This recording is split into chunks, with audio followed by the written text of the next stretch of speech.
I'm muted. Now I'm not. Another week of the NFL in the books. I'm TommyFreezePops, and let's look ahead to next week, week 16 of the NFL season. Your first look at the betting slate for next week's games. A lot of really good ones on tap. The marquee is stacked, people. So let's make money on it. I'm going to bring in my guys, Stu, my guy, Albert, Monotone Football, AC. We got the trio here to get us ready for week 16. And we're going to get started with a team that just took care of business here on Sunday Night Football, the Baltimore Ravens. They are going to take on the beasts that are the San Francisco 49ers. You can get the Niners on the money line at minus 205, the Ravens at plus 170, and a total of 46.5. Now, I'll take a look at these odds after I go to you guys for analysis and see if anything has shifted since this game has gone final here. But I don't think it's going to shift much because the Niners have been that good. The books love the Niners. I know that the Cardinals did a little something today, but generally speaking, the 49ers took care of business. So let's go ahead and start with my man Stu here. What is your cap for this behemoth of a matchup, which could possibly be a Super Bowl preview? Yeah, no, I like it, Tommy. All business today. It's good to see you guys too, but I like that we're going right into it. We just had Baltimore looking very impressive. That being said, I mean, I like both these teams. These are two teams that I bet on plenty this season. I think I'm going to be going with San Francisco once again, though. I think if there is one thing we did just see from this matchup, even though Baltimore did pretty confidently win, at least in the beginning, ETN was still getting the job done. The Jacksonville rushing game was looking pretty good. And that kind of lines up with what we've seen all year long is that, I mean, this is a great defense in general, right? The Ravens are phenomenal right now, but the rush defense is the one, I would say, weak point of that defense. And it will be interesting to see them tested, obviously, against one of the best rushing attacks in football led by Christian McCaffrey. Brock Purdy may be the favorite in MVP voting, right? But he said it on the stand himself. Christian McCaffrey is out there playing like the MVP. I think he's really going to put this team to the test. I like the 49ers. I think they can play their style of football. They can control the pace. And I think they get the job done. AC, what do you think? Yeah, you're right. This is going to be a really, really good game. Ravens, Niners, both first place in their respective conferences, both coming off really, really impressive wins today. I know San Fran gave up a lot of points to Arizona. Well, by their standards, right? It's 45-29. But, I mean, that game was never in doubt, even with the Cardinals going up 7-0. And then Baltimore, they dominated the line of scrimmage tonight against Jacksonville. Jacksonville left some points on the field, had some really bad turnovers, but Baltimore definitely outplayed them on the road Sunday Night Football. So I think a lot of people are going to remember that. And I do think the value here is on San Francisco. With that being said, it was a very, very chalky week in the NFL. Usually, again, I don't know what's going to happen next week, but usually a chalky week is going to be followed up by, dogs barking. So we'll see. Right now, my initial lean is going to be San Francisco. They're at home. Baltimore is going to have to travel west. So give me the Niners. So Baltimore did what they did this week to Jacksonville, and we literally just saw it, right? And the 49ers have been on their roll. Purdy a little banged up today. So I'm really, really excited for this game. I feel like these teams are a lot closer than people realize. And I think it's a really good barometer game for Baltimore. I want them to prove me right. I really want to see a good game here. Now, before we get to our next game, which is Jacksonville, who did we learn more about tonight? Did we learn more about Baltimore being the dominant team in the AFC here?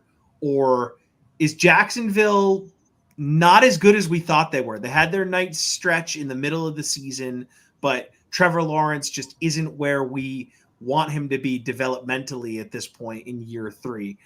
AC, why don't you start us off with that, and then we can get into the cap for that game. I would say I think we already knew Baltimore. They're a solid team. They're very well coached. They have an MVP frontrunner themselves that has been overlooked all season long.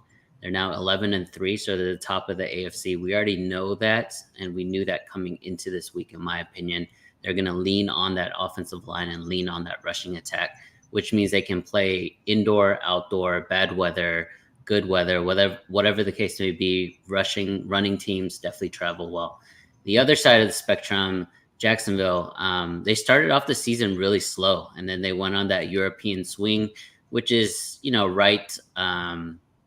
pretty unfair. It's a really big advantage for Jacksonville during those games where other teams have to travel in while Jacksonville is there just hanging out in Europe. So those are, in my opinion, kind of inflated wins, but those wins definitely got them back on the right track, because when they got back to the States, they kept winning for a few games. And then Trevor Lawrence, ever since that ankle injury, right, he did come back last week, wasn't enough, and then he played today, and I think he's played 50 or 49 or 50 straight NFL games, which is super impressive. But now he's lost the last 3 because he's just not 100%. It didn't look like he was accurate on his passes. And then, he did scramble a little bit in the second half, but it just didn't look like the same juice that he usually has. So, I mean, I defer to you, Stu. I think we found out that Jacksonville is a good team, but too much is put on Trevor Lawrence's shoulders, and right now he's not 100%. Yeah, I mean, for me, I've been low on Jacksonville all year long. So for me, this is, I guess, kind of reaffirming what I've been saying on here all season, which is that it's not like this is a bad team, but I would say this team is only going to go as far as Trevor Lawrence is going to take them. It is kind of backfiring on people, because I would say that's true. And I would say we're seeing where that's taking us so far this year, right?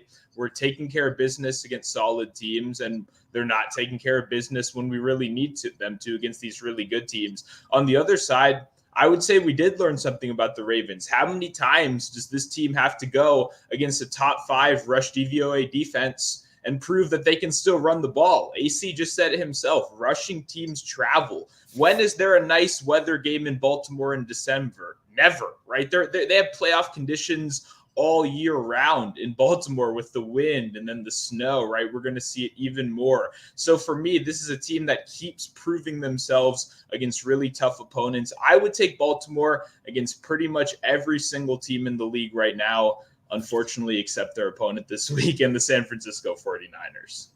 So you mentioned that game, and I promise we're going to get to the Jacksonville matchup here.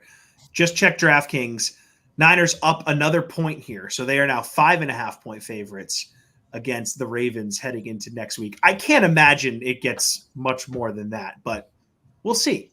So let's talk about a battle of Florida cities. Jacksonville, Tampa Bay. Tampa Bay surprising me today, getting the job done in Green Bay. Jags, 2.5-point favorites at the moment, heading across the state to take on the Buccaneers. No money line available at DraftKings at the moment, and you can get the total at 45. I will check to see if those odds shift since this game just ended for the Jags here, but the book likes the Jaguars. They think, hey, this team is, they're on the road, but they're the better squad. We're going to give them a 2.5-point favorite here. But I think Tampa Bay over the last few weeks has actually played better than Jacksonville. And I think that they really showed something today in Green Bay. Baker Mayfield seems to have kind of figured things out here. He looks healthy. He's slinging that thing around.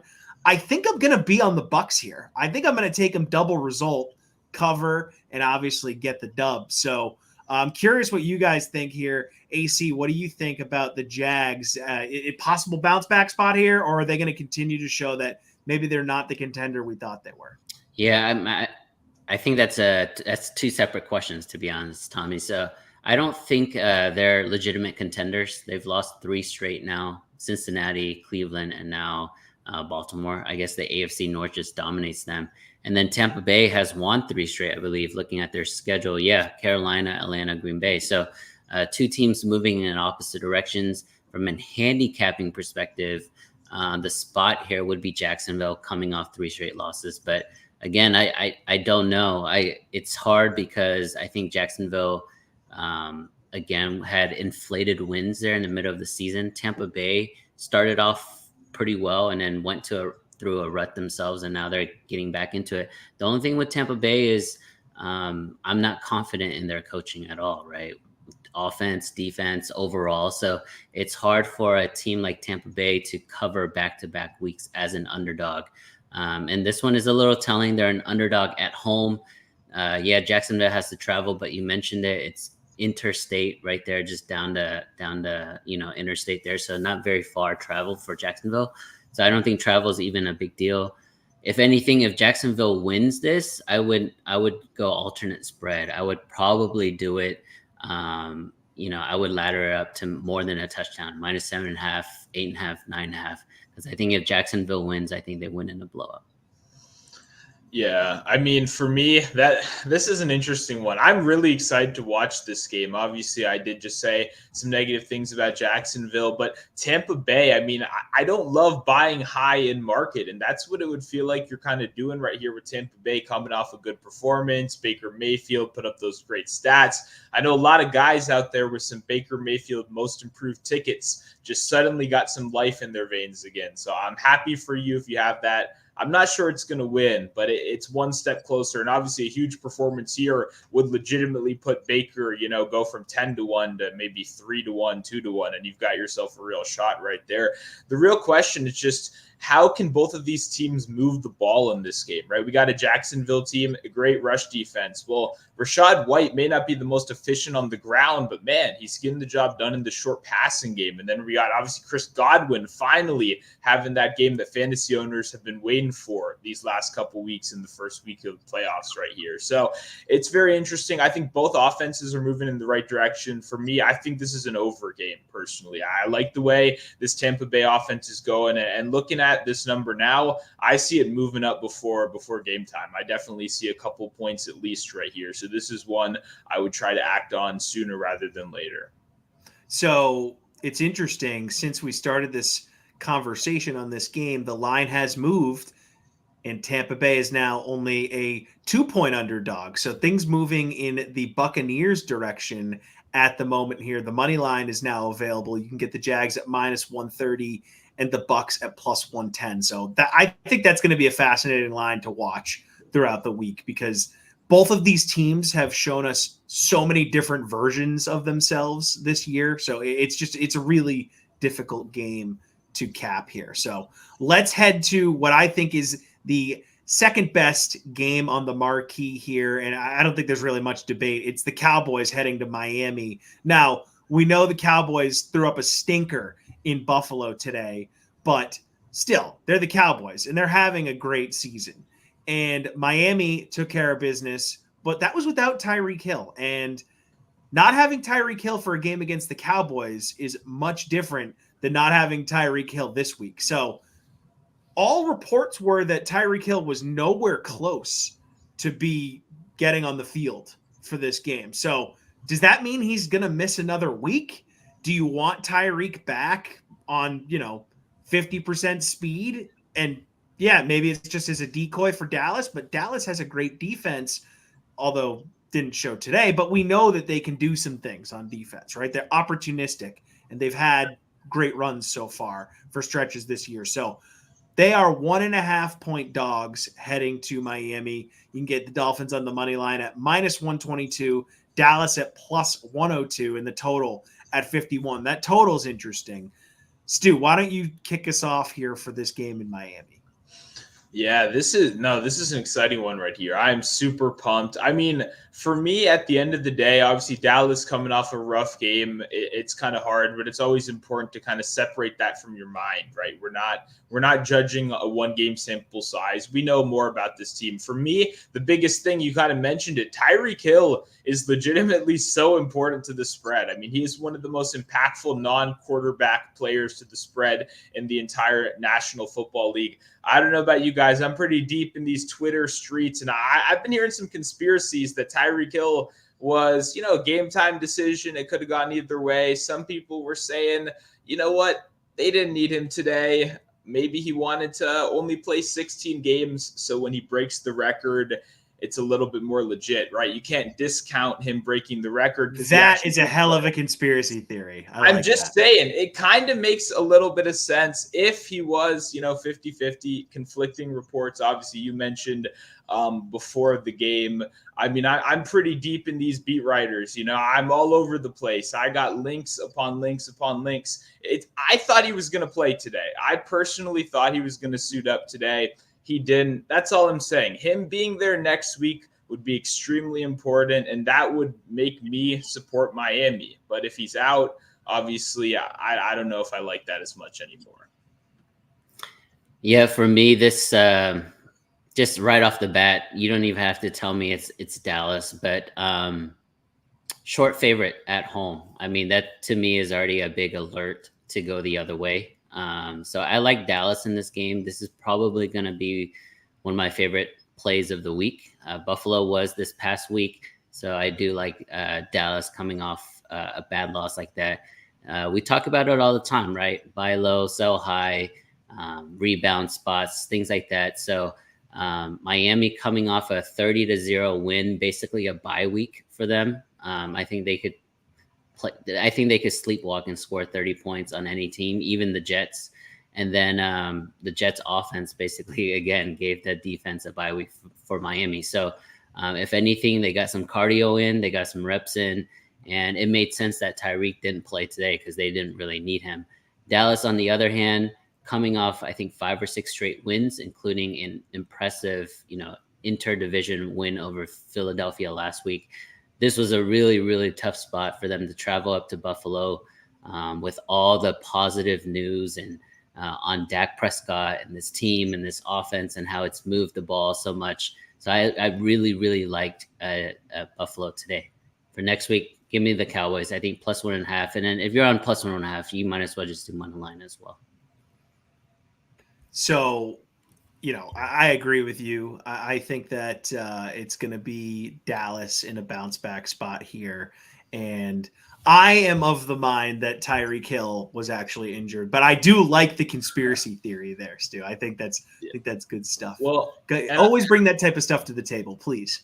Thank you. That's what I feel like I specialize in here. And I did get a little distracted. I will say AC did bring up a lot of good points. We obviously do talk about that kind of suspicious short home favorite. You never really want to be on that side. I think a lot of it just comes down to injury news. It's going to be very interesting to watch over the course of the week. Dallas is a good team. I'm curious, AC, what about the under? Even if you can, not take a side at all, I feel like if you're leaning towards Dallas, you're probably assuming that they can do a decent job of slowing down this Miami offense. So for me, I don't think it goes down, right? When you're talking about a game with 2-star teams, I don't think you need to be in a rush to bet this, but I personally lean under right now. Yeah, I think it's correlated, Stu. I think if Miami plays their game, fast pace, explosive plays, I think they're going to be able to score the ball if they were to cover. If you like Dallas in this game, I think it's correlated to the under because that's going to be a lot more West Coast offense, short passes, a lot of running plays. But yeah, just for those who are unfamiliar with the NFL short favorite, in the last 10 years, they are 58-71. So only 45% outright as a favorite, right? That's not even against the spread. So if you were on the other side as a money line, you're up 58% ROI. So definitely look into those short favorites at home and look into potential spots to fade them.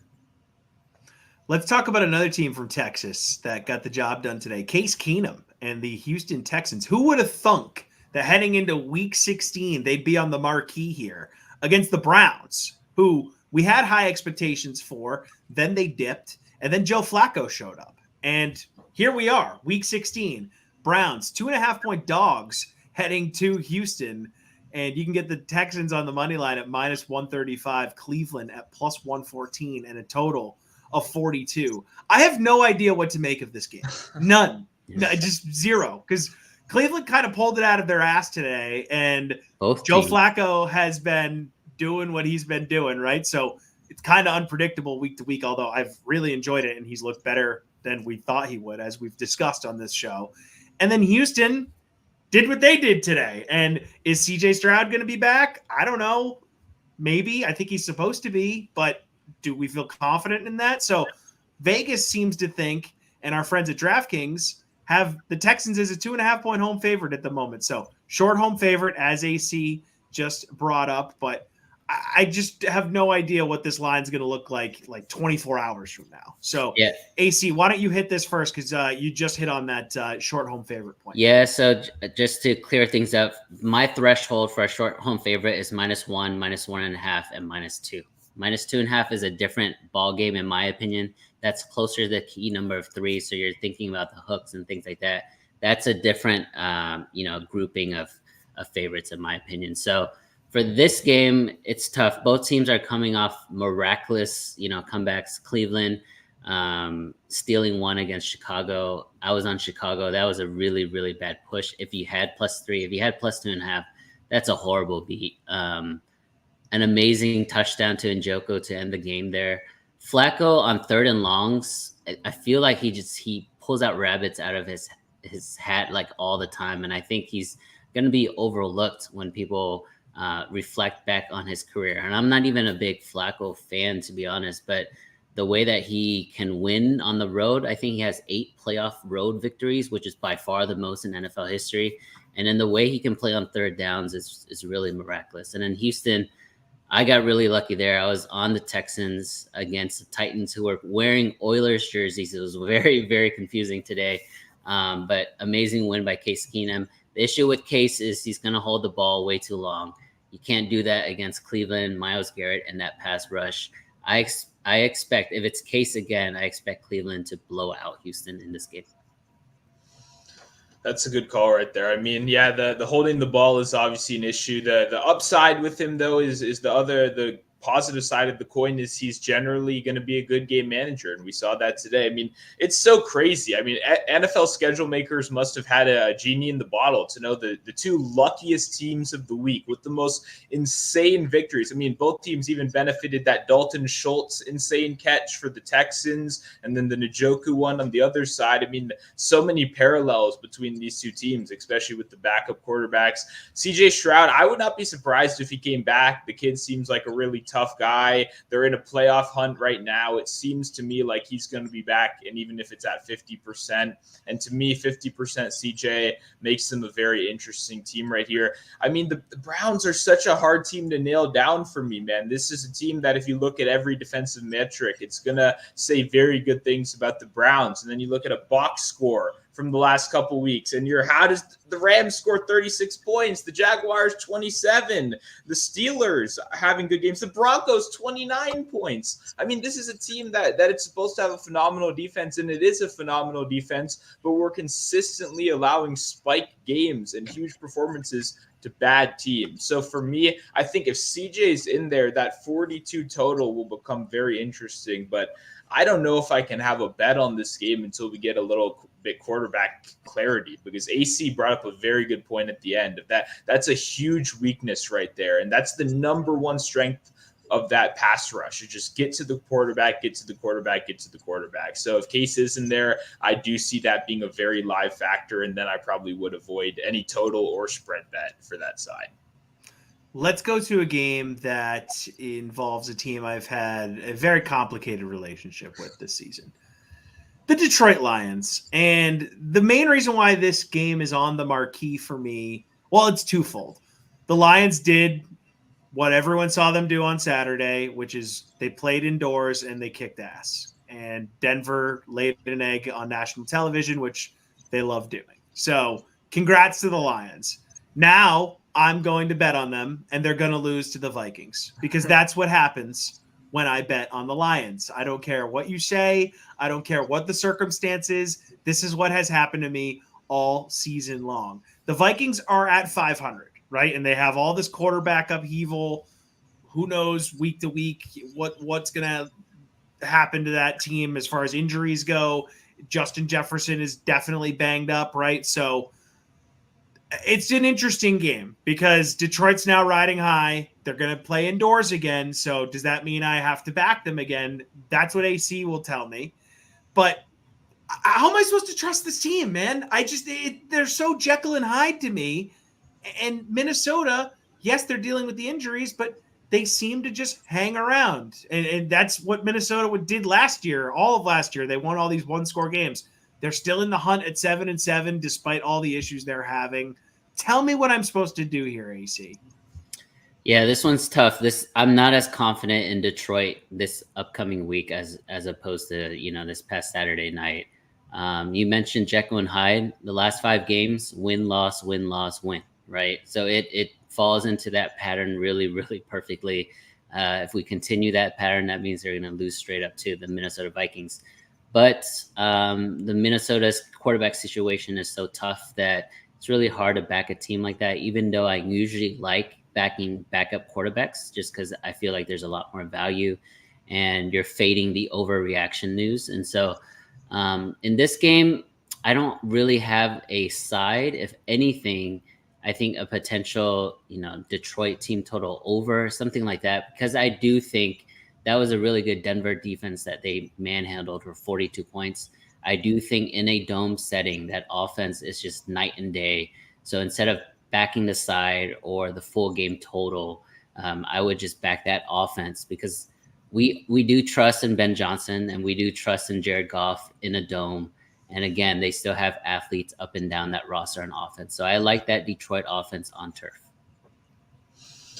Yeah, this is an interesting one. I mean, for me, I've been a huge Minnesota fan. If you've watched the show so far this year, I mean, this is a team I've supported a lot. I've said a lot of good things about Flores. And I think the biggest thing and the biggest reason that I loved the Lions so much last week is because I felt like the Broncos defense, while it is good, I feel like the Lions could avoid a lot of the best parts of that, and they could run the ball, they could control the pace, they could limit those Jared Goff turnovers, because what skews all the advanced stats and what makes the Denver defense look so awesome is how great they are generating turnovers. That's not the case over here with the Vikings. They're just a great defense so far this year, and it isn't even the most talented unit. It's one of the best schemes in football. And for me, a guy like Jared Goff, if they're not going to be able to run the ball, right, we got to remember this Broncos rush defense, 27th DVOA over the last 6 weeks.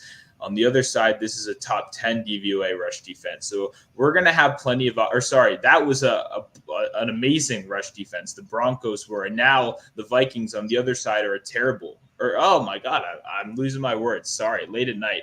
What I'm trying to say is the Vikings are a great rush defense, right? And so while last week the Lions could be comfortable, they could run the ball, they could play their style of football, I don't think they're going to be able to do that this week. I don't think they're ever going to be able to be comfortable in this game. So while I don't trust the Vikings on the offensive side of the ball, I think they keep this game close. I think they fight. I think they stay scrappy. And I think they probably do end up covering the spread. So I'm curious where the number goes, but I'm going to be on the Viking side of it.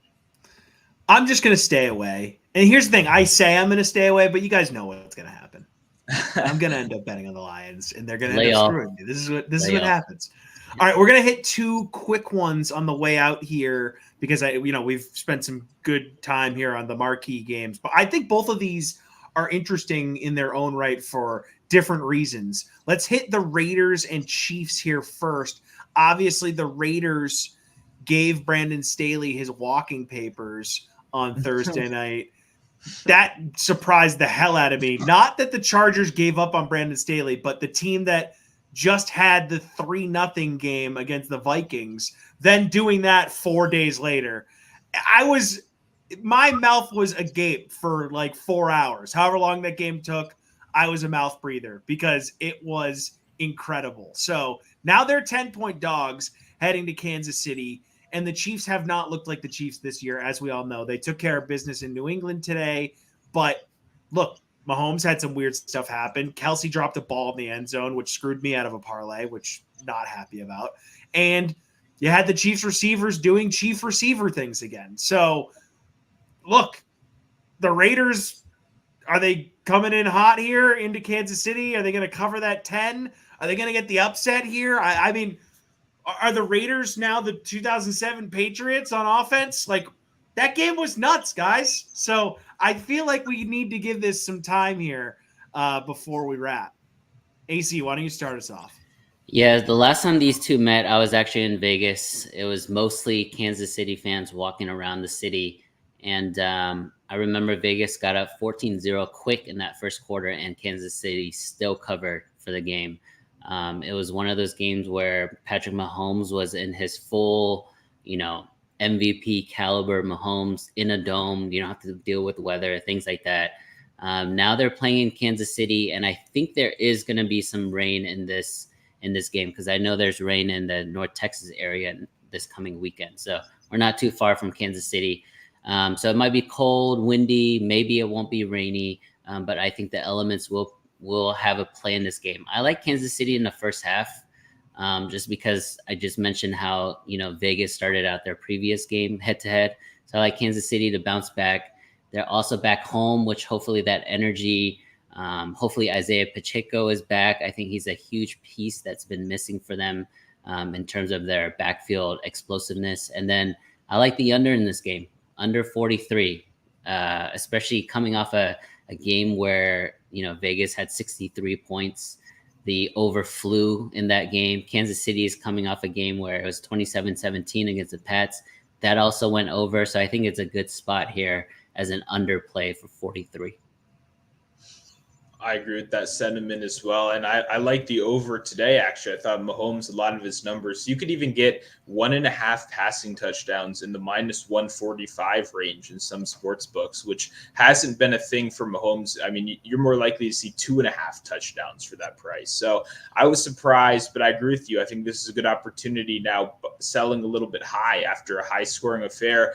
Oh my God. I mean, that Raiders game was insane. We had one of the best interceptions in recent memory as like an afterthought highlight at the end of the game, right? That one-handed pick was insane. That whole game was just jaw-dropping moment after jaw-dropping moment. I mean, I don't know. I couldn't believe what I was seeing. So it's obviously, we're not going to get that again, right? I mean, if you're a Raiders fan, I hope you DVR'd that game. I hope you play it back very often, because that's going to be a highlight in your cap, and we're probably not going to see that again. What I will say for the Raiders, I think they can keep this game respectable. I think when you look at the Chiefs, they're the heaviest cover 2 defense in football. They like to keep those safeties back. They like to limit explosive plays. That's perfectly fine. The Raiders aren't trying to beat you that way at all. They're trying to run the ball. They're trying to control the pace. They're trying to keep your offense off the field and slowly move the ball down the field, similar to this Chargers defense that they just played a week ago. Obviously, the Chiefs unit is much better. I think overall the scheme is enough of an edge where I do think that the Raiders keep it close. So if I'm taking a side in this game, it's the Raiders, but there's no rush for me to take it now, just like there's no rush to take the under right now. I think we could actually get under 44. I think 44.5 even. People love going to those overs, and all they're going to see when they open their ESPN app is, oh my God, I forgot the Raiders scored so many points. And then look, the Chiefs against Belichick, they scored so many points. How could this game possibly not go over? And that's the time where you generally want to be on the under. So let's talk quickly here about the Giants as they take on the Eagles. NFC East, probably be on some sort of national spotlight game, right? These games typically are. Giants, 10-point dogs heading to Philadelphia. You can get the Eagles at plus 390, the Giants at minus 520. I think I got to, flip-flop those. That doesn't make sense. And the total at 43.5. And the reason why I want to talk about this is exactly this. Did Tommy DeVito turn into a pumpkin here? Have NFL defenses figured him out? The Saints made him look like that today. And the Eagles defense, for my money, is more talented than New Orleans defense. So obviously the Eagles play tomorrow night. So this line probably will shift based on that game. It might even just stay exactly where it is because they're pretty heavy favorites. But I wanted to gauge your guys' interest here. Does what happens tomorrow night on Monday Night Football have any impact on how you're going to bet this game? Or, I mean, obviously injuries can play into it. Or are you just going to hop on this 10 now because you feel really confident in the Eagles? Stu, why don't you hit us off here? Yeah, I mean, for me, I actually think the way it's trending, Jalen Hurts might not play tomorrow. I think ideally for me, Jalen Hurts would not play. The Eagles would look a little bit like less than stellar, or even if Hurts did play, they look a little bit disappointing. And then I'd like to come back and hit them on a bounce back. But if they do come out, they look dominant, the number increases, then I'm perfectly fine letting that number pass me by. But to be honest, to your initial question of DeVito, did the league figure him out? I'm kind of confused why we're even hearing that in the first place. What was there to figure out? I mean, what was ever remotely impressive about this guy? I mean, he obviously was getting them results where if you Dubs, baby.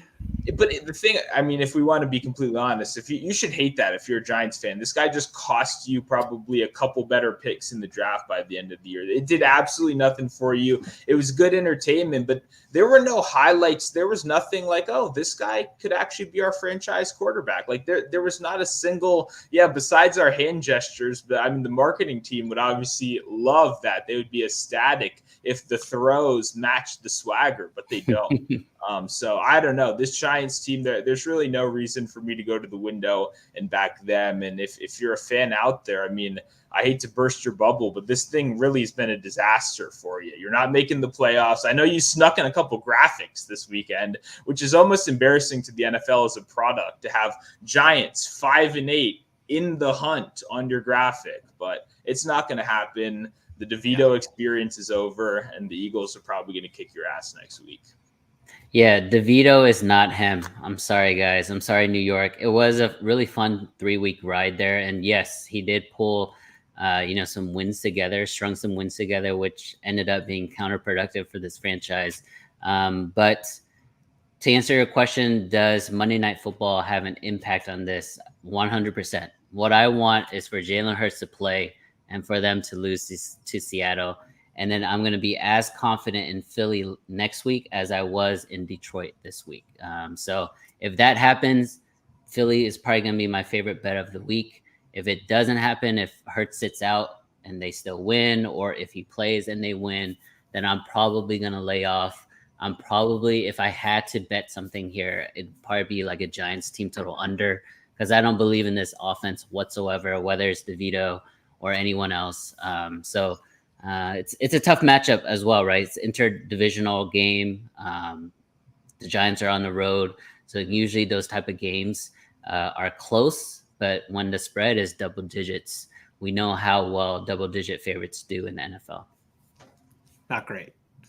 And look, this Tommy DeVito thing, it's almost like he's the Italian Jeremy Lin here, right?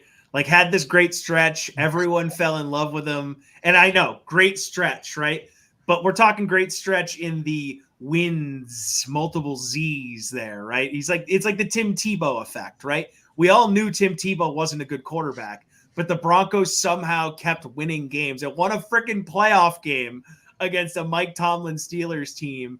And those Broncos fans were going to be just fine rolling Tim Tebow back out there again at quarterback. It was going to take Peyton Manning for them to have Tim Tebow ripped away. And that's exactly what the Broncos did. They went out and got Peyton Manning. So I don't think Giants fans are going to be like that with DeVito. Although, look, he's kind of their guy, right? Like Jersey, probably not. No, I mean, this is ridiculous. The fact he shouldn't even be in the Joshua Dobbs conversation. That run he had a couple weeks ago was actually more entertaining. At one point, he was second to be comeback player of the year. He had a triple spinning touchdown. I mean, Jeremy Lin set the world on fire. Like he dominated. Like that was a cultural phenomenon. This Tommy DeVito guy is nothing. I mean, he was fully resurrected by his agent wearing a fedora before a game. His suit today was insane, by the way. He looked like a leprechaun. It's great. I love the agent. Bigger fan of the agent. I hope he sticks around. I want to see that fedora at every game possible. But I don't even like that we're mentioning DeVito in any of these sports phenomenons, because he's going to be forgotten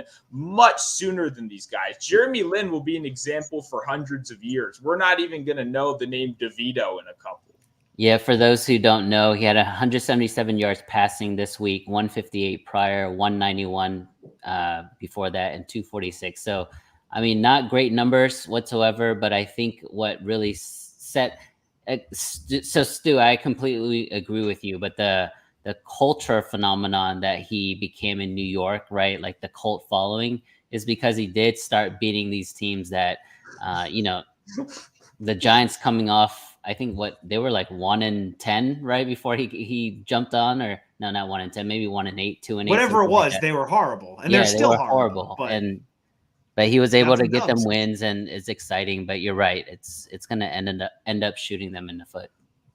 I do disagree with you, Stu. I think that the DeVito thing is going to last because his name is freaking Tommy DeVito, and the New York Giants have like 7 million Italian people at all of their games. There's going to be DeVito jerseys at Giants games for eternity because of this run. So that's where you're wrong. But AC, we're going to say bye to you. We will see you next week. And before you go, just an announcement for the show.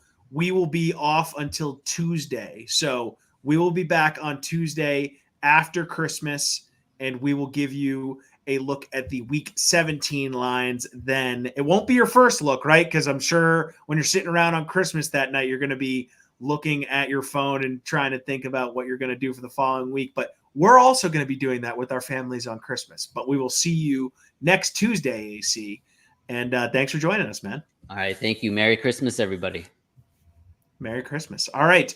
Stu, why don't you give the people some props here, some early Christmas gifts for the fam, and we will get a Christmas stocking stuffer here from Stu as we close out the show here. Monotone Football's early prop leads.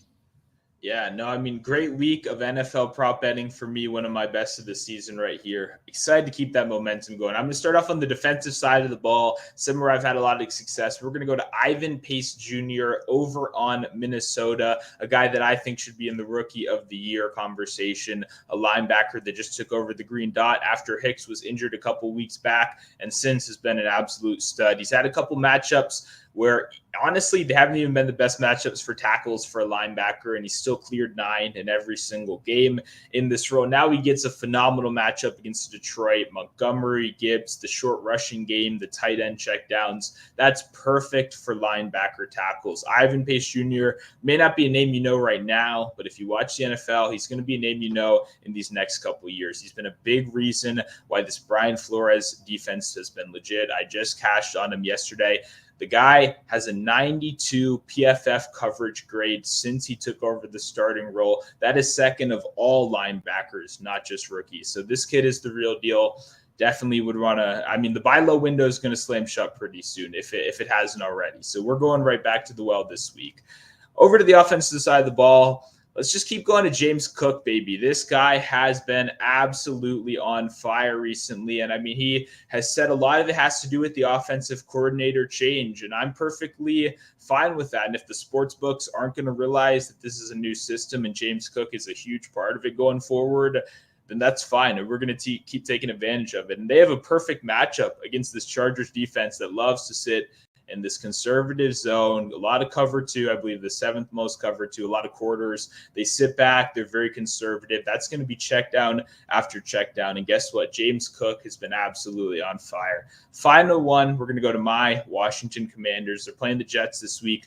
Brutal matchup. Guess what? That offensive line still sucks. I don't care if it's Sam Howell or if it's Jacoby Brissett. It's probably going to be Sam Howell. At the end of the day, the game plan is going to be get the ball out fast, check the ball down. That means Antonio Gibson receptions. He cashed it for me this week. We're going right back. Brian Robinson might start. I don't think so. I think he might be done for the year. I think they want to see what they have with the kid and Chris Rodriguez Jr., but he's a traditional up-the-middle runner on passing down snaps. That's where Antonio Gibson comes in. I think he's going to go over his receptions once again this week. So got 3 player props for you coming off for a great week. I think we got 3 more good ones right here. So those are 3 Christmas gifts, and I have one more for you, and it's free, and you can get it for every single member of your family. It's the OddsTrader app. You can get it at the App Store. You can get it at the Google Play Store. You can go to oddstrader.com. You don't need to leave your house to get this gift. You can wait until legitimately 30 seconds before your gift exchange and say, hey, sis, throw me your phone real quick. Download the app for her. There you go. You've made her money in perpetuity because the OddsTrader app has the best-in-class sports betting predictive AI that you are going to find. Use those tools, use this broadcast, and use your eyeballs to make smart, responsible bets. And you're going to make everyone happy. And I'm telling you, you're going to want this app. It is fantastic. Go to oddstrader.com, download the OddsTrader app, iPhone, Android, whatever you guys have. It works, and it is going to be worth it. And that's going to do it for the Week 16 edition of the Opening Line Report. It feels like this thing has absolutely flown by. We're already at Week 16 here, and Christmas is next week. I mean, it's wild. So enjoy Christmas.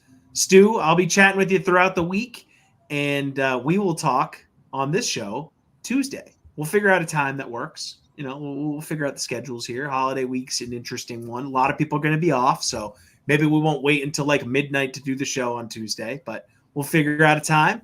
We'll be here, and we'll help you guys make some money here on the Opening Line Report. I'm Tommy FreezePops. Merry Christmas.